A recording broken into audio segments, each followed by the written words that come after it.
Here's something strange about Workday's stock right now. If you just look at one number, it looks incredibly expensive.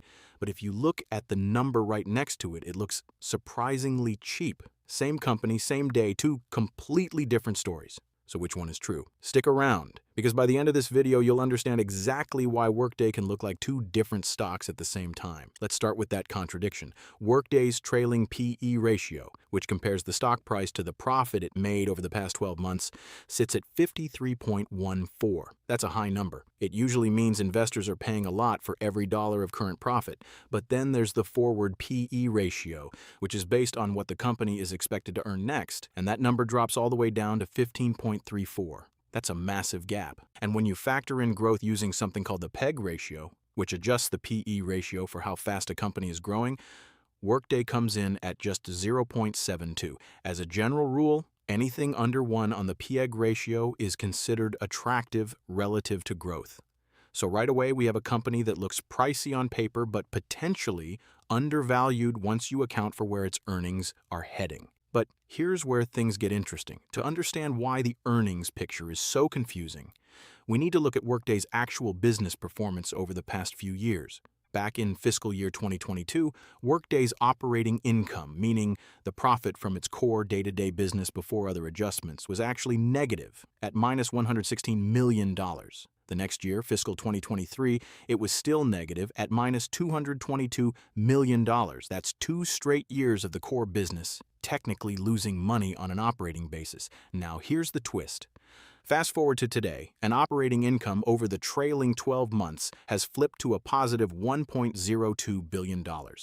That's not a small improvement, that's a complete turnaround, and that's not even the most surprising part. Revenue has been climbing steadily this entire time from $5.14 billion in fiscal 2022 up to $6.22 billion, then $7.26 billion, then $8.45 billion, and now $9.85 billion over the trailing 12 months. That's consistent growth every single year, even during the years when operating income was negative. In other words, the company was growing its top line the whole time. It just took a while for that growth to translate into consistent operating profit. That's an important distinction because a business that grows revenue while fixing its profitability is telling a very different story than a business that's simply struggling. Now let's talk about margins, because this is where a lot of investors get confused. Workday's gross margin, meaning the percentage of revenue left after covering the direct cost of delivering its product, is 75.77%.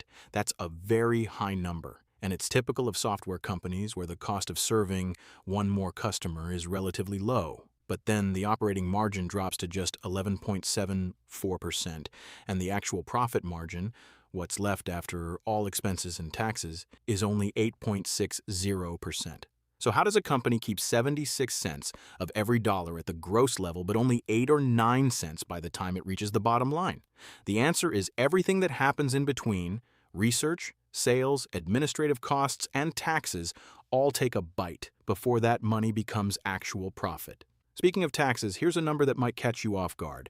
Over the past 12 months, Workday paid $414 million in income tax at an effective tax rate of 32.83%. That's a meaningful chunk of pre-tax income going straight to the government, and it partly explains why the gap between operating income and net income is as wide as it is. At first glance, an 8.60% profit margin might not sound impressive, but here's where one number completely changes the picture. Workday's free cash flow margin, which measures how much actual cash the business generates after covering its operating costs and capital spending, sits at 30.16%. That means for every dollar of revenue, roughly 30 cents turns into free cash the company can use however it wants. Over the trailing 12 months, that adds up to $2.97 billion in free cash flow compared to just $847 million in net income. This is where investors often get confused, because accounting profit and actual cash generation can tell two very different stories, and in Workday's case, the cash story is a lot stronger than the profit story. So what is Workday actually doing with all that cash? Here's one clue. The company doesn't pay a dividend at all. Instead, it's been buying back its own shares, which shows up as a buyback yield of 1.89%. And you can see the effect directly in the share count, which has dropped by 1.89% over the past year and 3.45% just in the most recent quarter. Fewer shares outstanding means each remaining share represents a slightly bigger slice of the company, assuming everything else stays equal.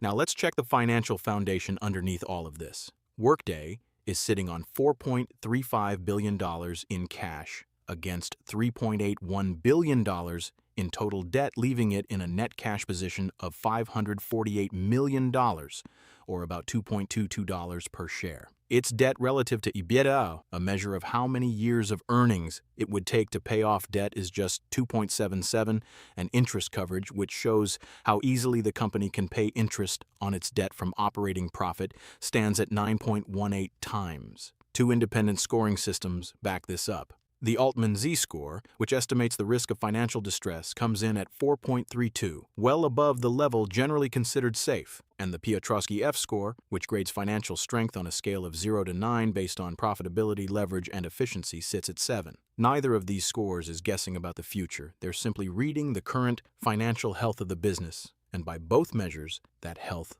looks solid.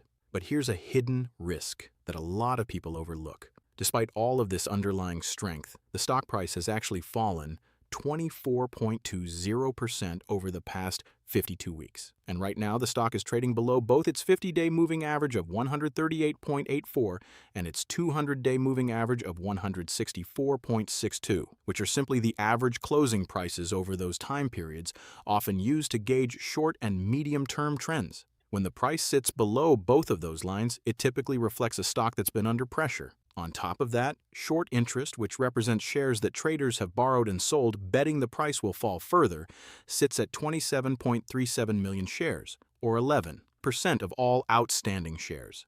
That's a meaningful number of investors actively betting against the stock, even while the balance sheet and cash flow numbers look strong. So, which side is right, the cash flow story or the price action story? Wall Street's answer, at least on paper, leans toward growth. The average price target from 41 analysts covering the stock is $168.64, which is actually just 1.17% below where the stock trades today, and the consensus rating among those analysts is buy. Looking further out, analysts are forecasting revenue growth of 11.13% over the next 3 years, and earnings per share growth of 16.74% over that same period. So here's the question worth sitting with. Workday's cash flow, balance sheet, and operating turnaround all point in one direction, while its recent stock price and short interest point in another. And as this company's growth forecast plays out over the next few years, which of these two stories do you think will end up being the more accurate one?